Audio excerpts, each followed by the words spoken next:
डलहौजी को हम कैसे देखते हैं। लॉर्ड डलहौजी एक साम्राज्यवादी प्रशासक था और इसके साथ साथ यह सुधारों पर बल देता था। 1828 में यह गवर्नर जनरल बन के भारत आता है और 1856 तक ले रहता है।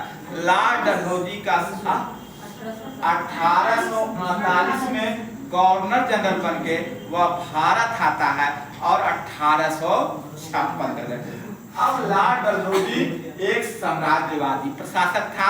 वह साम्राज्यवाद के साथ साथ भारतीय हितों का ख्याल करता था। अब साम्राज्यवादी प्रशासक कैसे था। लॉर्ड डलहौजी को भारत में हड़प नीति का जनक कहा जाता है। आप जानेंगे हड़प नीति क्या है, इसके बारे में जानेंगे।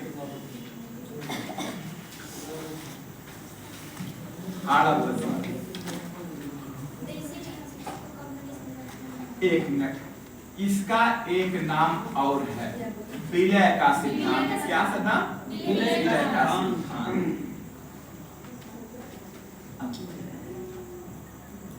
और इसका एक नाम और है, व्यापकता का सिद्धांत।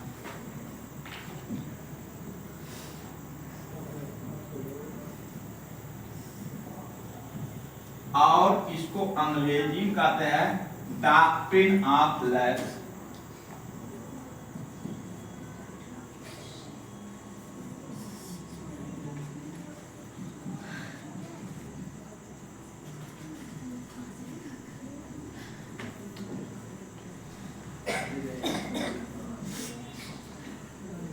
ठीक है, हड़प नीति है क्या, आज आप जानेंगे। लॉर्ड डलहौजी हड़प नीति का वास्तुकार था, जनक था, उसके दिमाग की उपज थी। अब हड़प नीति का उद्देश्य क्या था। हड़प नीति का सबसे महत्वपूर्ण उद्देश्य था देशी रियासतों को कंपनी साम्राज्य में मिलाना था। यानी हड़प नीति का सबसे बड़ा उद्देश्य देशी रियासतों को कंपनी साम्राज्य में मिलाना था। इसको मैं थोड़ा सा कर दे। हड़प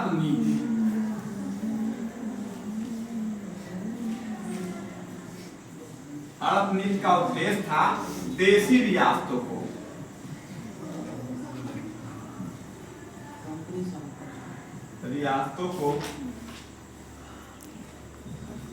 कंपनी साम्राज्य में मिलाना था।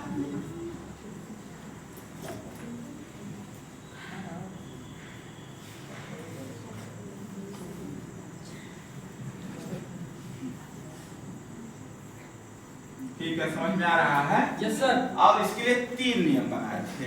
पहला जो नियम था वो गोद लेने की प्रथा का निषेध है। गोद लेने की प्रथा का निषेध।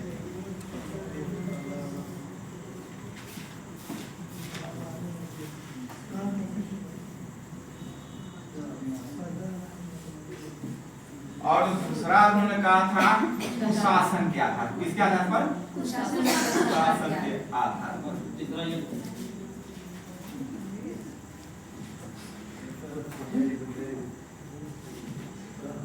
और तीसरा था युद्ध करके।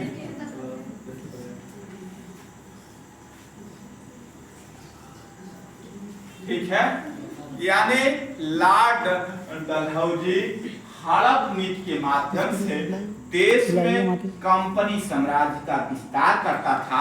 देशी रियासतों को कंपनी साम्राज्य में मिलाना लॉर्ड डलहौजी की हड़प नीति का उद्देश्य था। इसके लिए उन्होंने 3 तरीके अपनाए। गोद लेने की प्रथा का निषेध किया गया, दूसरा कुशासन के आधार पर, तीसरा युद्ध करके। अब हम पहले पॉइंट पर चलते हैं। जिन राजा महाराजाओं के पास कोई संतान नहीं थे वे लोग किसी बच्चे को गोद लेते थे और लॉर्ड डलहौजी ने गोद लेने की प्रथा को निषेध किया और उनका उत्तराधिकारी मानने से इनकार कर दिया। इसका सबसे बड़ा उदाहरण रानी लक्ष्मीबाई के साथ। आप लोग सभी लोग जानते हैं रानी लक्ष्मीबाई की जो रियासत थी आपकी झांसी का जो क्षेत्र है, और इन्होंने जब पहले इनके बचपन का नाम जो था मनु के नाम, और जब थोड़ा बड़ा हुए इनका नाम मणिकर्णिका कहा गया, और जब 1842 ईस्वी में कालपी के राजा गंगाधर राव निवालकर के साथ इनका विवाह हो गया तो यह रानी लक्ष्मीबाई बन गई, और इनके पास कोई संतान नहीं थे। इन्होंने दामोदर राव को गोद लिया था, और लॉर्ड डलहौजी ने इनके दत्तक पुत्र को मान्यता देने से इनकार कर दिया, और इसका परिणाम रहा कि इनको अब इनका साम्राज्य जब खतरे में पड़ गया तो इन्होंने 1857 की क्रांति में अंग्रेजी हुकूमत के खिलाफ इन्होंने सड़कों पर आ गई, और अंततः जनरल ह्यूरोस से उनको मुकाबला हुआ, और अंततः इन्हें वीर गति प्राप्त हुई। यानी कहने का मतलब है लॉर्ड डलहौजी की हड़प नीतियों से देशी रियासतों में गुस्सा आया। दूसरा प्रश्न है कुशासन के आधार पर जिन रियासतों में भ्रष्टाचार था, जैसे अवध राज्य में ज्यादा भ्रष्टाचार कुशासन की रिपोर्टें अंग्रेजों के पास जाते थे। एक अंग्रेज रेजिडेंट थे जेम्स आउटरम साहब। जेम्स आउटरम की रिपोर्ट पर यहाँ पर इसको कुशासन का, इसके ऊपर आरोप लगता कुशासन का, और इसके बाद जेम्स आउटरम इसका विलय कुशासन क्या, यहीं से 1857 की क्रांति का बिगुल फूट जाता है। और तीसरा था युद्ध करके। जानते हैं दक्षिण भारत की जो रियासतें थी, चाहे मराठों की रियासत हो, चाहे पेशवा मराठों के साथ साथ चाहे मैसूर की रियासत हो, अंग्रेजों ने शुरू से युद्ध के माध्यम से देशी रियासतों का साम्राज्य विस्तार किया। यह काम डलहौजी के समय भी चलता रहा। यानी डलहौजी अपनी हड़प नीति के माध्यम से कंपनी साम्राज्य का विस्तार करना चाहता था। इसके लिए गोद लेने की प्रथा का निषेध किया गया, और दूसरा कुशासन के आधार पर किया गया, तीसरा युद्ध के आधार पर किया गया। अब इसका परिणाम क्या रहा? कंपनी साम्राज्य में जो विस्तार होने चाहिए, जैतपुर, संबलपुर, सतारा जैसे बाघाट जैसे रियासतों को कंपनी साम्राज्य में मिलाया गया। यानी लॉर्ड डलहौजी हड़प नीति का वास्तुकार था। इस हड़प नीति के माध्यम से देशी रियासतों को कंपनी साम्राज्य में मिलाया। अब हम सुधार के लिए चलते हैं। क्या क्या सुधार किया था? सबसे बड़ा सुधार जो इसका जाता है भारत में, रेलवे। क्या है? रेल व्यवस्था का जनक था रेलवे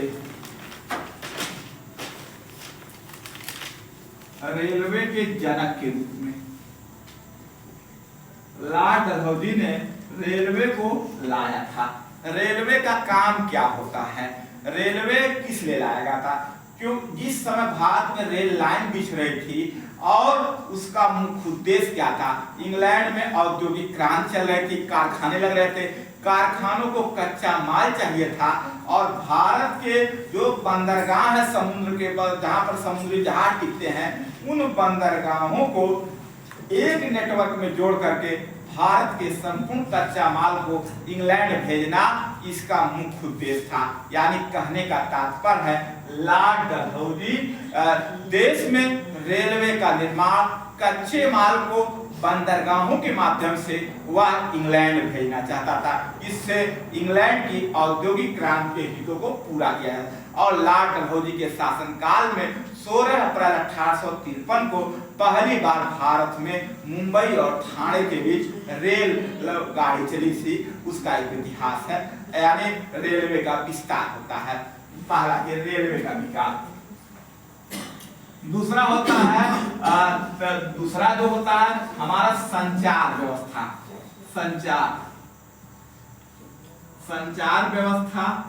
संचार व्यवस्था में पहला जो आता है तार का भी इसी समय विकास होता है। और दूसरा जी डाक टिकट। पहली बार भारत में डाक टिकट लॉर्ड डलहौजी के समय जारी हुआ था। किसके समय हुआ था? लॉर्ड डलहौजी के समय डाक टिकट जारी हुआ था। यानी तो एक संचार व्यवस्था और डाक टिकट को लाने का श्रेय इसी को जाता है। और तीसरा जो काम इसके समय जो होता है, तीसरा जो काम था शिक्षा सुधार के लिए। क्या है? शिक्षा सुधार के लिए। शिक्षा सुधार और इसी के समय एक अंग्रेज अधिकारी थे, आप लोग उनको जानते भी होंगे, एक चार्ल्स वुड भारत के सचिव थे। चार्ल्स वुड आपको बता देंगे, सर बता देंगे, चार्ल्स वुड या भारत सचिव थे। चार्ल्स वुड की अध्यक्षता में इन्होंने शिक्षा आयोग का गठन किया था। चार्ल्स वुड की अध्यक्षता में 1854 में उन्होंने शिक्षा आयोग का गठन किया था। आज हम लोग चार्ल्स वुड के बारे में जान जाएंगे, तो उसके बाद आपसे चर्चा होगी। इसको कहीं आप लोग नोट कर लिए है ना? जी सर। चार्ल्स वुड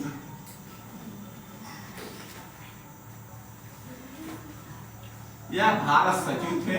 1854 में इन्हीं की अध्यक्षता में एक आयोग का गठन होता है, और अपने लंबी जो रिपोर्ट के बाद इन्होंने जब रिपोर्ट दी, इसी की सिफारिश पर महिलाओं को अंग्रेजी शिक्षा पढ़ने के लिए प्रेरित किया जाता है। और दूसरा चीज था, कलकत्ता, मुंबई और मद्रास में विश्वविद्यालयों की स्थापना होती है। और तीसरा, तो प्राथमिक शिक्षा पर बल देते हुए और इसमें अंग्रेजी को शिक्षा का माध्यम बनाने की कोशिश होती है।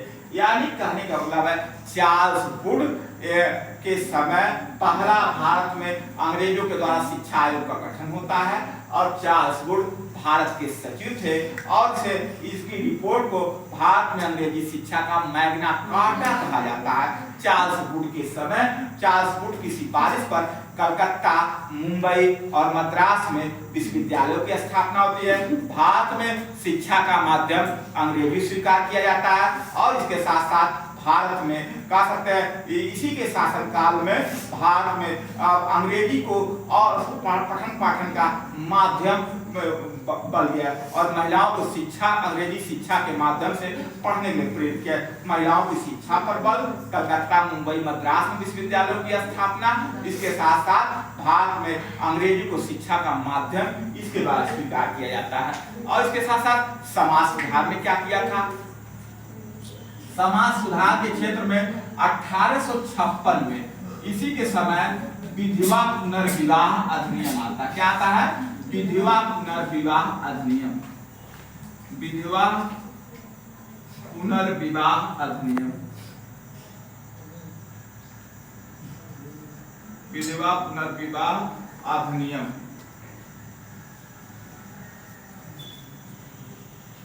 1856 में आता है। यानी सती प्रथा के उन्मूलन के बाद जो विधवा महिलाएं होती थी, उनको फिर से विवाह करने की अनुमति। फिर बाद में 1856 में चला जाता, यानी लॉर्ड विलियम बेंटिक का सुधार और शासनकाल साम्राज्य विस्तार के साथ साथ सुधार, लॉर्ड डलहौजी का शासनकाल साम्राज्य विस्तार के साथ साथ सुधार किए जाना जाता। रेलवे आया, डाक टिकट आया, तार विभाग आया, शिक्षा सुधार हुए, विधवाओं के पुनर्विवाह का प्रयास हुआ। इसके साथ साथ हाथ नीति के माध्यम से कंपनी साम्राज्य का विस्तार। ठीक है।